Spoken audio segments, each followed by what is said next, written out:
of implementation of the protocol. And then most of the MSMEs, traders along the corridor, most of our members, we couldn't trade because, there's this issue of suspect. It's a contraband, it's an illegal good. So we have the challenge as well. So we are looking at how, I want to thank the CG for this meeting, because we've been asking for each customs in each of these ECOWAS countries to come together and sit down and harmonize the structures so that we'll have a seamless trade along the corridor.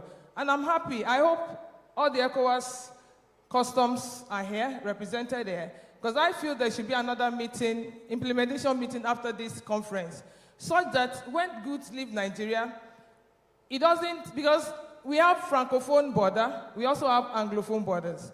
The problems we have at the Anglophone borders is different from Francophone. Particularly the Francophone, we have problems. You get to a border, they will tell you, pay 2,000 CFAs, pay 3,000 CFAs, and you can't tell them at the border, you can't call, I want to call my brother in customs. They will tell you, if you like, call thousands of people. If you don't pay that money, your goods won't leave here. So I think with what I'm hearing from other regions, I think ECOWAS should try to see how we can adopt. The man from Kenya said something very interesting about the MOMO. The genuine traders between the countries can have maybe a card or a pass, such that when their goods are moving around, it is recognized and there's no restriction. So for me, I think that's one of the problems we have. And then for AFCFTA, I also want to say that I want to also thank the DG, the DC, for the innovativeness of the Odogu platform. Though it was initially tough, something new, but it's interesting that in your sitting room, you can actually upload all your documents and process your part without issues. I think we should commend the controller for that. So I am saying I want to export a container load to Gambia. And can I actually sit in my room and upload all my documentations, and get the goods across to Gambia, not by road, by sea? Because most of the problems we have here in Nigeria, particularly trade in Africa, if we want to drive continental trade, we must invest in infrastructure. We do not have vessels. I don't know how many vessels we have that can take goods from Lagos to Cotonou, to Republic of Benin. And interestingly, we are on the coastal part, and it is seamless. I export to Sudan. The containers had to go through, it went through Dubai, from Dubai to Saudi Arabia. From Saudi Arabia, it came to Port Sudan. So I wish that AFCFTA Secretariat, I know you have a good marriage with Afri-Exim Bank. If there can be kind of investment in infrastructure that will allow trade within the major businesses in Africa to go through the investment in vessels. And given what he said, my brother said, this business trade can only be driven well by organized private sectors. And we have well-entrenched organized private sectors there who are doing well in trade, but they need the coercion of these agencies. There are multiple documentations. If I take goods from Lagos going to Côte d'Ivoire, at each border point, if I have a document that shows, yes, I am cleared right from Lagos, they shouldn't extort me. They shouldn't disturb me.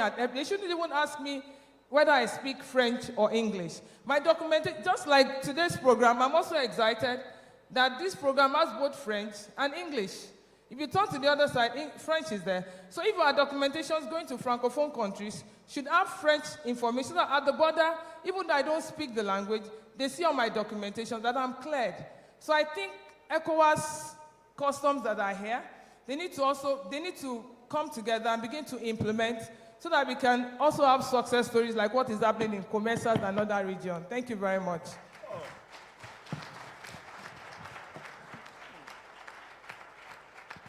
Thank you, thank you. What a brilliant and honest analysis of what is happening. And this is from the private sector itself. So heads of customs, regional economic communities and the FCFTA, I hope we've taken note of what the private sector is experiencing. What came out, automation, the language barriers, and she restricted to ECOWAS. But can you imagine if it is to extend to the 8 regional economic communities, what is happening? So we are now going on to the second round. And for the second round, I'm just going to be requesting those who are responding just to give it a minute and not more than 2 minutes, but try to restrict yourself to answering within a minute. I'll start with the private sector, the last speaker. You have explained the challenges that you come across. Yesterday, during another panel session, customs were saying, or they alluded, that sometimes it's not very easy to facilitate trade because the private sector also engage in fraud. False declarations, fraud. I'm not accusing you, I'm asking so that you can explain to this meeting. How do you respond to that? It was an issue which came up that it's very difficult to facilitate trade because sometimes the documentation and the intentions from the private sector is not very clear. You noted my response. I actually defended you. Okay, thank you so much. Well, I'll also say that, if I may ask you a question. Okay, I'll respond to your question. Private sectors we have diverse sectors. And I also let you know that Nigeria is a peculiar country. It's the biggest in Africa, I'm proud to say. Our trade movement is huge, I'll say that. And the corridor, the major corridor for that movement is that ECOWAS corridor. Because really, it's road movement. So I know that there are instances where people move in goods that are contraband, and the customs deals with them decisively. Do you understand? So I won't say that, that would be lesser percentage of organized private sector in the business. That would be few exceptions. And I'm sure the customs are really taking care of that. Do you understand? I will only be interested in speaking about the organized private sectors who are doing the right business on that corridor. And like I said, if the documentations, the automation stage we are now in the customs, if it can be taken, the Odogu also can take care of transactions along the African corridor, AFCFTA, it will take care of fraud. So I'll still go back to technology is the effective way of taking care of fraud and illegalities. Thank you. Thank you. A clap for her. She acknowledges it's happening and she offers a solution, automation, trying to limit human conduct through automation. I'll move on to the Director of Customs in the AFCFTA. And from the interaction which has come, the private sector seems to have a role in trade facilitation. And my question is, what is the AFCFTA doing to leverage on the private sector to facilitate trade? A minute and not more than 2 minutes. Okay, thank you very much. I would say that the AFCFTA has a private sector unit. Beyond the private sector unit, there is now also what I would call a private sector directorate.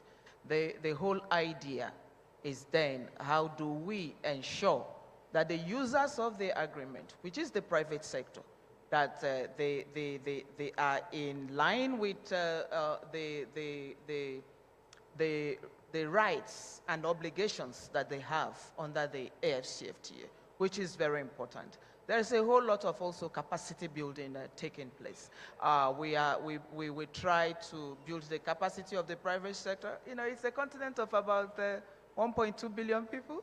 So you will factor that in terms of what areas we have covered. It might appear slow, but it's happening. We have a private sector database where we then try to have the private sector, the ones that we know, they are part of it, and then we can speak for them because then there is a private sector database. But then let me come back to trade facilitation. Trade facilitation will not work without private sector. It's a collaborative effort between governments and the private sector. The users, first of all, have to know their rights. Though sometimes they are a bit slow in implementing their rights because they think calling out will mean that they will be victimized. But then they are the users of the agreement, so they have to know their rights. They also have to know their obligations, which is then why we are preaching that at the border crossings, you would have your rights and your obligations visible, right, in the language that is predominant around the area, so that anybody coming will know, this is what I am supposed to do, A, B, C, D. This is then what is expected from those who are administering the agreement within the borders. There is also the part about investment. I talk about this a lot with my private sector colleague. The private sector should indeed invest. They should, because they recoup this, the benefits of this investment accrue to the businesses they do. So, for instance, I do not see why the private sector will not invest in a border crossing. Because then whatever investment you make at the border crossing will then actually benefit you, and you can recoup your money. There are so many things. Atemon spoke about infrastructure, and I was listening to him, and I was saying you cannot even question the need for border infrastructure. Until we move to that point of non-stop borders, the border infrastructure is needed. Let me shock you a little, and pardon my French, but some of the border crossings don't have sanitary facilities. They don't. And if you must erect a border, why would you erect a border without putting sanitary facilities? If you're going to keep the people there, knowing the human nature, why would you erect a structure that simply doesn't have that? I've had to do my business in the bush. But then you imagine then the trader that is coming, that is going to sleep overnight there. I've seen pictures of women sleeping with their babies on the ground, waiting to cross the following day. And then you don't have these facilities that give them dignity. I really had to say it. So when you talk about border infrastructure, it's not just really to house those who are responsible for clearing your goods. You also must factor in those that are the users of the agreement, which is the private sector. What will they need when they approach a border crossing? What would then best support the businesses that they are doing? I was actually confronted by someone, which is why I'm still going back to non-stop borders. We had said, we noticed in their border they need a parking facility. And he turned and looked at me and said, parking facility for what? We are looking forward to the trucks coming and going, not having a parking facility to rest, within the border. We are looking forward to such expedited clearance that the trucks don't have to park. And I've seen that in the East African community. Smart gates. If you have complied with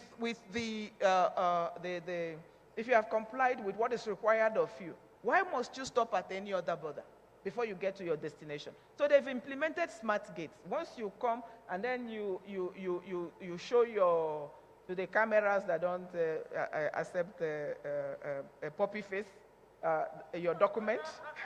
You show your document, the smart gate opens and you go. You show your document and it's not compliant, the gate will not open. So this can be done by technology. And so I've made 3 points. No, I told you can't stop me. I've made 3 points.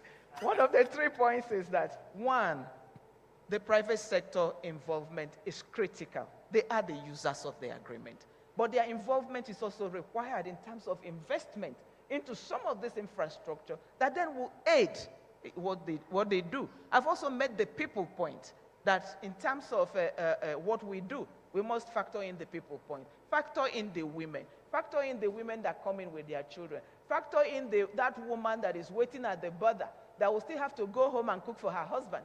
Her husband can afford to wait at the border because when he comes, his food is ready. But this woman will do all of this, but she still has to go home and do the domestic requirements. She said the women are clapping. They know these things. Thank you. Thank you for that.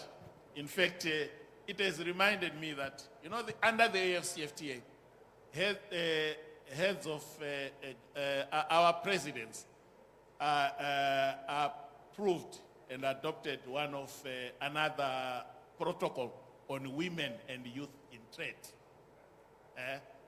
looking at making sure that that group, those people who have been marginalized, are accommodated in trade. They are given opportunities.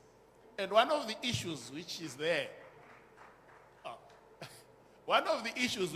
for heads of customs is to ensure that border facilities are appropriate, especially for women, as she has said, who move around with children. The border facilities must be appropriate.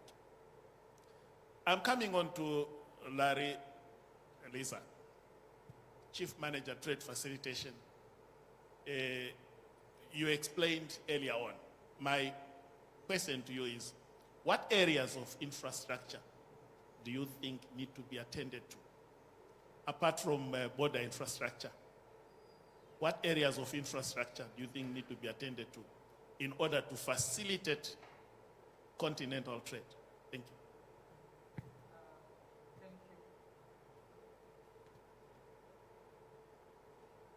Thank you, Dr. Shumba.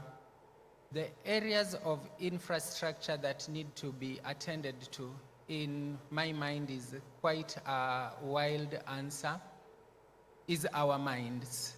Because you have said apart from border infrastructure, the WCO has provided the tools. We have the revised Kyoto Convention that I mentioned earlier that outlines matters to do with simplification, harmonization, digital transformation, integrity, and so on. So that one we are sorted. The AFCFTA is providing us the platform, but on our own, we still have so many non-tariff barriers, so many psychological barriers. You know, it's very common to see the quote, build Nigeria first, build Kenya first, build Malawi first, but we are only as strong, I repeat, as our weakest. So we need to break the barriers, not just in customs, but across the entirety of the system, be they travel barriers, be they leadership barriers, the thinking that women cannot lead well, the thinking that the youth cannot lead well. And so we leverage technology to bring in digitalization, information sharing, data sharing. I think Chimamanda says that we used to hold on into information, but the strength is in giving it away. When we open our borders and our minds, a Nigerian, for instance, doesn't need a visa to come to Kenya. I needed a visa to come here. One of us couldn't travel because they couldn't get that e-visa on time. I only got the visa because I leveraged on knowing the DG Nigeria Customs and the DG's office. Thank you to your office. You are not even aware of these. So these are the barriers we need to break. Let's say we are Africa first. Let's build ourselves first. I know you are tight on time, and so let me just conclude that WCO has provided us the tools. FCFTA is providing us the platform. Let's leverage the goodwill FCA has, and let's break the barriers of our mind in leadership, in digitalization, in thinking of women and youth as lesser in bringing change. Thank you. Thank you, Larry. Sometimes Larry talks like a philosopher. He is actually an author of quite a number of books. You Google, you'll find a number of books that he has written. Thank you. I come to Atamon. Earlier on, Afrek Zimbeng talked about the single bond guarantee. We have heard what it is. It has been explained to us. But can you just tell us, within a minute, not more than two, how customs on the other side will benefit from a single bond guarantee, and how business, the business sector, they are listening, how, on the other hand, they will also benefit. You might have to repeat what Gainmore said, but just briefly, as a summary of your key issues on the single bond guarantee. Thank you very much. I will try to be very brief. On the continent, on this continent that we are on, we have 110 borders which are dividing us. We have 16 countries which are land-linked. So to understand the benefit that we get from a single bond, this single bond is coming to try to resolve the legacy that we got from the dividing of Africa that we did not decide. So the single bond, we are trying to unite this country which was divided somewhere. So what is the benefit of customs? It is established that when you have a single bond, customs is ensured that there will be no diversion. That's simple. If I'm moving goods from Nigeria to another land-linked country, Nigeria will be sure that from Lagos port going to that place, there will be no diversion. Revenue is secured. Even at the destination, if there is exchange of information from the one go, you know what is coming to your country, first of all, so that you have information in advance. But for the private sector, there's something that is in it. If I use one single bond, instead of executing each bond at each border that I'm crossing, I'm going to execute one bond that will be used across that corridor. Just take a simple example. If a bond costs $100 and we are crossing free border, you will pay $300 if you have to execute at each border a bond. But if you pay only for 100 and you go all the way to the destination with one bond, it is clear that there's benefit for the private sector. So basically, this bond, we are trying to unite this continent, which was divided somewhere where we are not sitting in. So, which is a pity where we are in now. Thank you very much.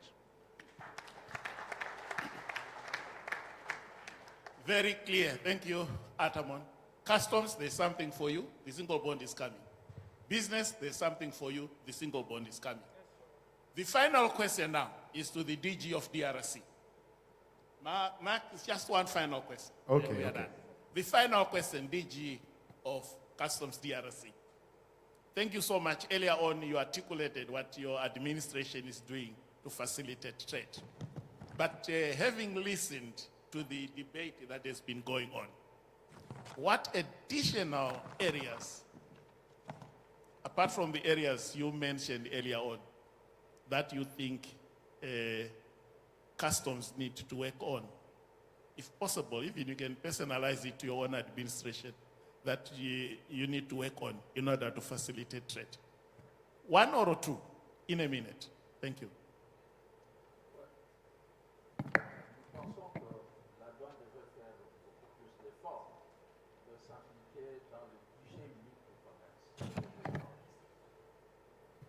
Nous pensons que la douane devait faire beaucoup plus d'efforts pour matérialiser les guichets uniques d'échange et de commerce. Chez nous, nous appelons ça Ségus, avec tout ce qu'il y a comme avantage pour pouvoir anticiper la préparation des documents pour que les délais soient réduits.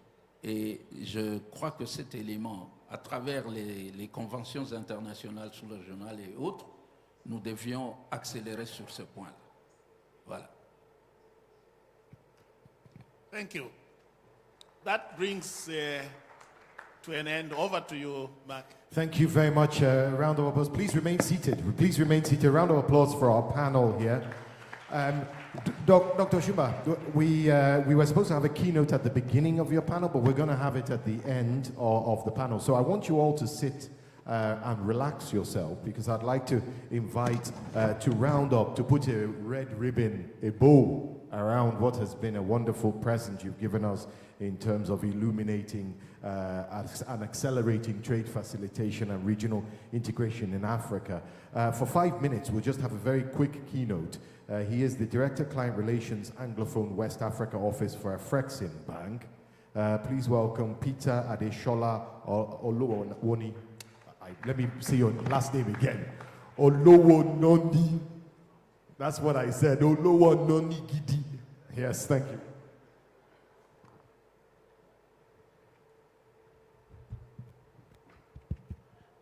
DG, SG, thank you very much for having me. Peter Olowononi, just to correct, from Kogi State. I'm Nigerian. I think we've listened to a very interesting panel, but the context I'm going to bring to what they've said is more around the role of customs is as important as the goods that are produced, which they then regulate and help to trade across the borders. That's the role I play for Afreximbank. So basically, I look after business development, origination, and I would like to highlight how critical the role of customs is, border controls, to the promotion of intra and extra-African trade. In 2013, when we started the Dangote refinery, which Afrexim was a critical pivot in ensuring the delivery of the refinery, we knew that the ability of the refinery to achieve its desired impact is as important as my brother from Kenya said. How do we get refined products from Nigeria across Africa and ensure that we can bring Africa's energy security to bear? Today, we are seeing that fuel coming from the Middle East will get to South Africa faster than if it's coming from Nigeria. And that's all the soft infrastructure, the hard infrastructure that we were referring to. Today, Dangote is producing cement, BOA is producing cement, Mangal is producing cement. How do we get cement from Nigeria to ensure that we can create an energy, building security, if we call it, construction security, if we call it, for the West African coast, to ensure that Nigeria, that is excess in cement, finished cement, can export across the customs border. So as we've had all this deliberation, it's a charge for me to the audience, to the players, the leadership of customs across the various African countries, that my work, our work in promoting African-led entrepreneurs, African-led jobs, African-led institutions is as important as the work you do at the customs and at the border post. Because if after all of these goods are produced, the ease of exporting them, ensuring that we can help in transferring cost reduction, value, and sustainability to the other African countries are held back at the borderline, then our work is not done. The benefit does not cascade to our people. And that's why I feel it was important that I was brought to wrap up this session, even though I was supposed to start at the beginning. But I think for Providence, it was better that I come at the end, so that we do not leave this room as a talk shop. Every of this, we have Indorama fertilizer, we have Notore fertilizer, Dangote fertilizer. But to get fertilizer to Burkina Faso today, we know how difficult it is. We've tried it, we've created all the platforms. But it is important that as we break down these barriers, as the work you do as custom officers, customs leadership, that you see your job beyond the very smart uniforms. By the way, I wanted to be in the military. I started up. So I'm very, very enthused by how smart you look. But as you go back, it's a charge that you see the linkage between your beautiful jobs and how you drive economic prosperity, how you drive export, how you drive intra-African trade, and how you create jobs on the continent. For us as Afrexim, we've listened. We will continue to work. There's been a transaction that we've been trying to work on to buy some vessels that can do like, I don't know what to stop, shuttles. In Nigeria, we call it kabu kabu. You pick maybe from Nigeria, stop, and then go across the entire West African coast, come back, pick again, and go back. That way, if we can do that, if we can build regional airlines, Sky is already doing that. We're trying to drive Air Peace now. If we can get at least 5 African-led airlines, cargo airlines, please, if you have such businesses, ideas, Afrexim Bank has what we call a project preparation facility. We give up to $3 million to pay for studies. The feasibility, the business plan, Afrexim is willing to advance in case you are aware of entrepreneurs in that space, so that we can build these businesses. Because Atemon said something. When our maps were being divided, I was born in Zaria. How do I know that I'm supposed to be in Niger? How do I know that I'm supposed to be a Nigerian? But I was not part of that segregation of the map. But it is our own time to take back our regional unity and ensure we drive. When Russia bombed Ukraine, A very easy example. I'm sure we all felt it. The price of bread skyrocketed. Why? Because it was then we realized that some of the flour, majority of the flour we're consuming was coming from Ukraine. Why will Ukraine be fighting Russia and we will be catching cold in Nigeria? Russia will sneeze, Africa will catch cold. That's not our business. But I believe eventually I have not even read anything from what I've written, but I think in summary, it is very clear what we need to do as we leave this room. It is a charge. It's a beautiful gathering because now we have regulators, people who help in facilitating trade, and we, the players, whose work is to help push the trade to you, and then you help it get to the other side. But CG, I want to thank you for the opportunity. Your men, we believe that together we can drive this country forward, we can drive regional integration, and so long as we have hands in hands and we have a common objective, we can externalize the shocks that are coming from Europe, from the West against Africa. Thank you very much for listening. Oh, Peter, no, you're not leaving. You always have your keynotes at the end of the panel because that was quite riveting. Perfect. Okay, Peter, I'm going to ask Dr. Willie to take his panelists to the middle here to please stand. I'm also going to invite back Emeka, your colleague, to join us on the stage because you are the ones that made up this whole segment, which was quite fascinating. So all of you come and please line up here. I'm going to ask our CG to join us and my colleagues to bring those plaques right there standing by. Please, CG, join us. This is the last time you'll have to do this, CG, but it's been an exciting day. So no, you don't need the microphone. Thank you. Thank you. He needs the microphone though.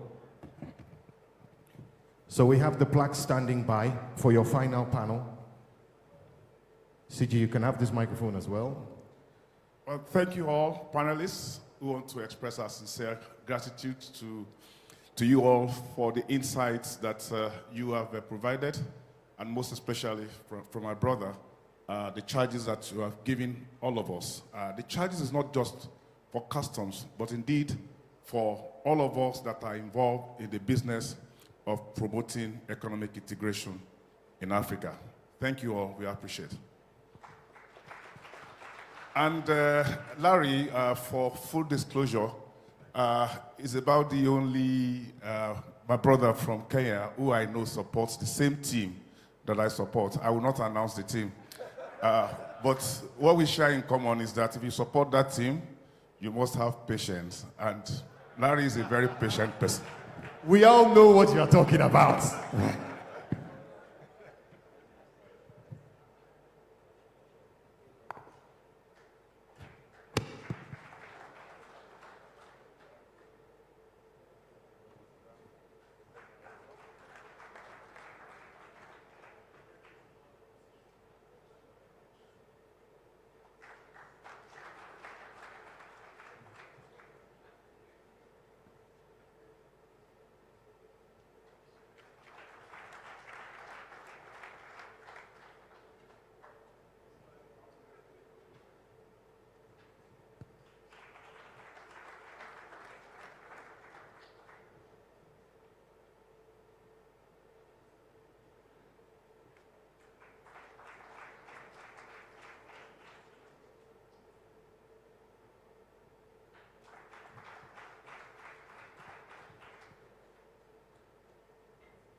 CG, if you could take the middle there, we'll take the family photo, the final photo of the final panel of the second day of C-PACT, the Customs Partnership for African Cooperation in Trade. A great panel, some real insights, and I suppose a call to action has been made by this panel and by speakers that we've heard through today and yesterday. We have our work to do. But we are transformational changers. Now, as I ask the panel to leave, I'm going to ask our CG to stay with us to close us out here. If I could ask you to stand at the panel. So if you could all carefully make your way off the stage, please. We have but one more thing to do before we wrap up and go to lunch, CG. I know that we have lunch, and there's also going to be business interactions, B2B, B2G, and B2C, B2 customs as well, going on between around 3:30 and 5:30.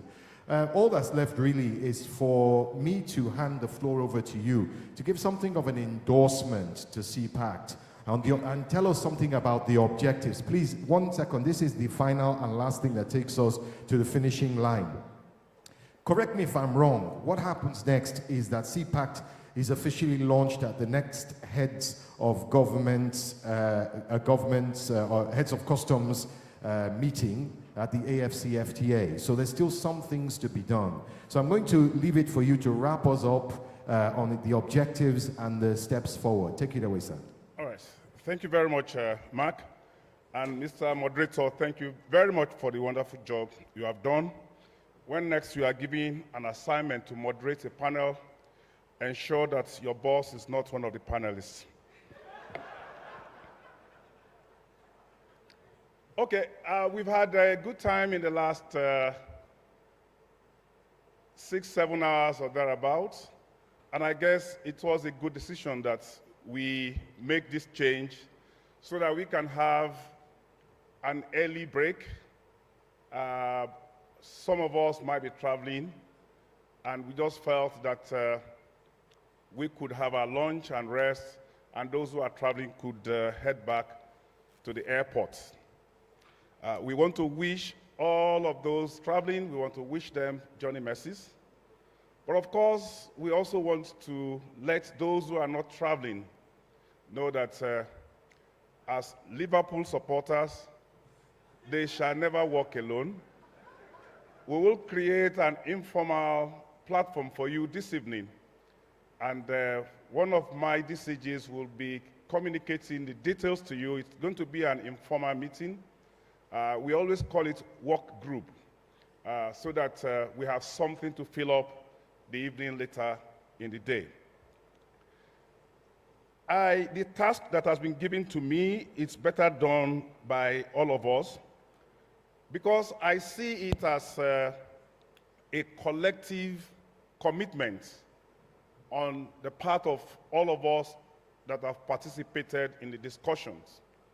So in that wise, I'll be talking about the Secretary General of the WCO, who has led the customs, the global customs community to endorse what we are doing to provide a platform between customs and all our stakeholders who are involved in advancing the cause of economic integration.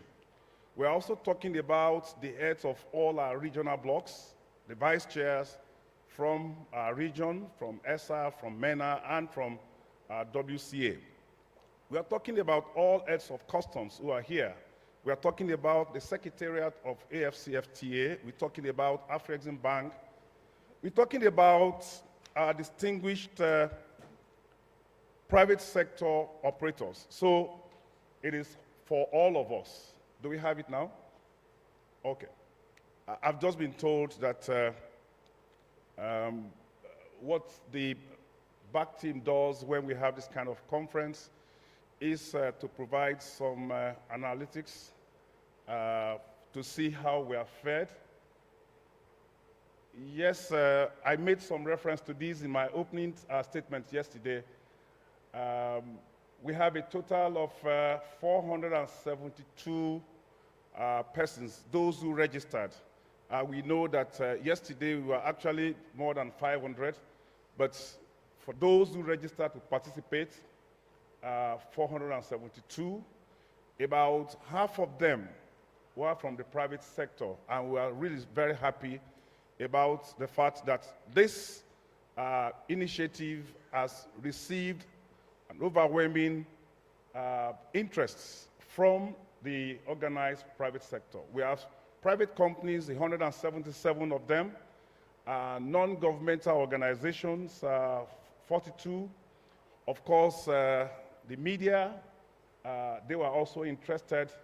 We have public companies, we have professors from the academia, they are also in the building, and we are all happy that together we have all come to show our endorsement for the C-PACT.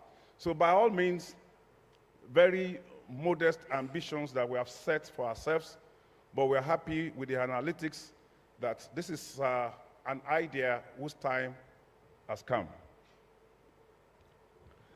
And now, what I want to do is to remind us again what the next steps would be. First, in terms of the objectives for C-PACT, we said we want to commit ourselves to establish a strong customs framework that provides lawful trade, enhances security, and drives sustainable economic growth across Africa. The second, to foster genuine dialogue and collaboration among African customs administrations, ministries, private sector stakeholders, and development partners. Exactly what we have been doing over the last 24 hours. Third, to address key challenges head-on: trade data deficiencies, fragmented policies, logistics bottlenecks, and very weak interagency coordination. These are all issues that came out of the discussions, of the panels, and of the presentations we have seen. And fourth, to showcase best practices, new technologies, and cross-border cooperation models that are already working somewhere on the continent and can be adapted and scaled in some other regions. We had testimonies about what our brothers have been doing in the SR region, and some of the lessons and key lessons that we can take from what their experience has been, and for us to put a structure so that we can learn from them. Now, we've had this out of the initiative proposed by Nigeria and endorsed by all of you. So the first basic thing we want to do is to move the whole of this C-PACT idea under an existing structure, which has already been created. And this structure is already firmly established under the Secretariat of the African Continental Free Trade Area. They have a director which looks after customs, partnerships, and all of that. And we want to situate this under that structure. So what we now need to do is that within renewed commitment, the renewed energy, and if you are a Nigerian, you will also say the renewed hope that this promises for us. So we want to collapse this into that structure.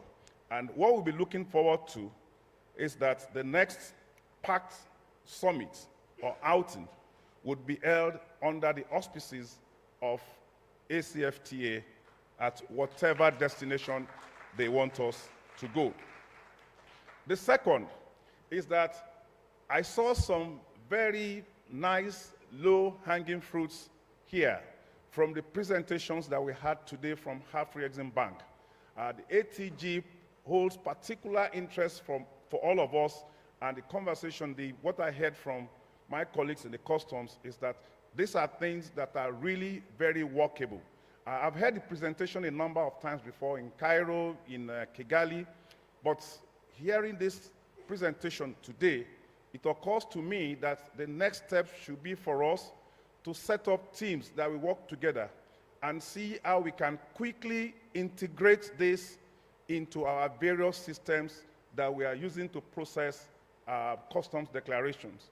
I heard about Asikuda earlier from DG Cameroon. In Nigeria, we now use an indigenously developed program that we call Bodogu, and it has the platform, it can be interoperable with other systems. So the same that we have in some of these other customs administration, we must now find a way in which we can achieve a direct handshake between the ATG, since it provides us a ready platform. And then, of course, we heard about all the $1 billion which Afrexim Bank is committing to the cause of integration in Africa. We must see how we can make the best use of this not just in terms of infrastructure, but processes. And talking about process, one-stop shop is very good. In Comesa, or wherever it's between Zaire and Zimbabwe, we talk so much about the infrastructure that we have there. The building looks very, very beautiful. It is not buildings that facilitate trade. It is the process that you put in place. For about 3-4 years now, we have such kind of beautiful structure in Benin, in Seme, which we call a joint border post. But we know that in operation it's never joint. So because we've not been able to put a structure that allows our imports to be their exports and their own export to be our import, we have not succeeded in putting that. So as we are working on this concept of one-stop shops, let us not forget that ACFTA Secretariat should also be able to work with us and develop processes that will make them truly one-stop. If you agree with me, let's just do something for the optics so that it is not just the CG Customs doing this. I want to propose a symbolic picture where all of us will be here, all those sectors, led by the Secretary General of the World Customs Organization. We will have a representative from the Secretariat of ACFCTA, somebody from Afrexim Bank. We will have the 3 vice chairs from the 3 regions on behalf of all the customs DGs. Then possibly some representative from the private sector will also join us. And then like they do in G20, where they are not as serious as us, we will hold our hands, and then we will commit ourselves to the ideas and the objective of C-PACT. Those who agree with me say aye. Aye. Can I request the SGWCO, please step forward. The vice chairs, please step forward. Afrexim Bank, the Secretariat. Now, let me be the Asian provocateur. Who represents private sector? Let me allow you to dialogue. Agree and send somebody. Sorry?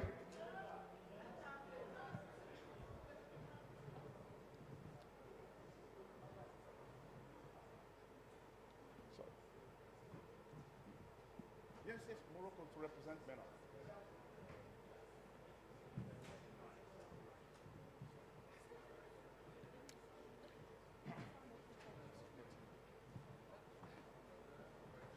Okay, other heads of customs that are here, please. Yes.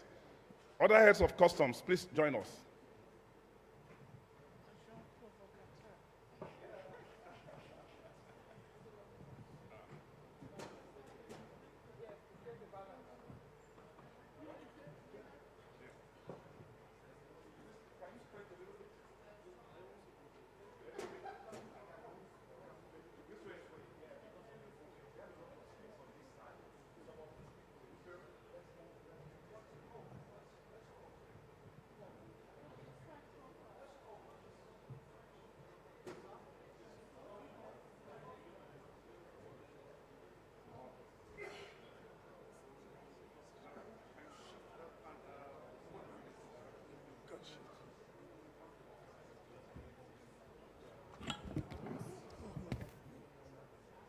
From down.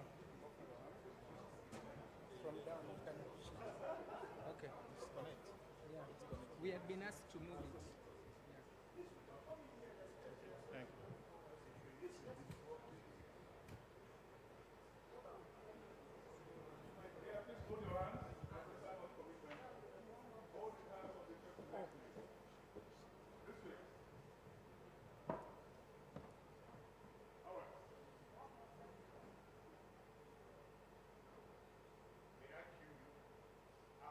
After 3, we say C-PACT. 1, 2, 3. C-PACT.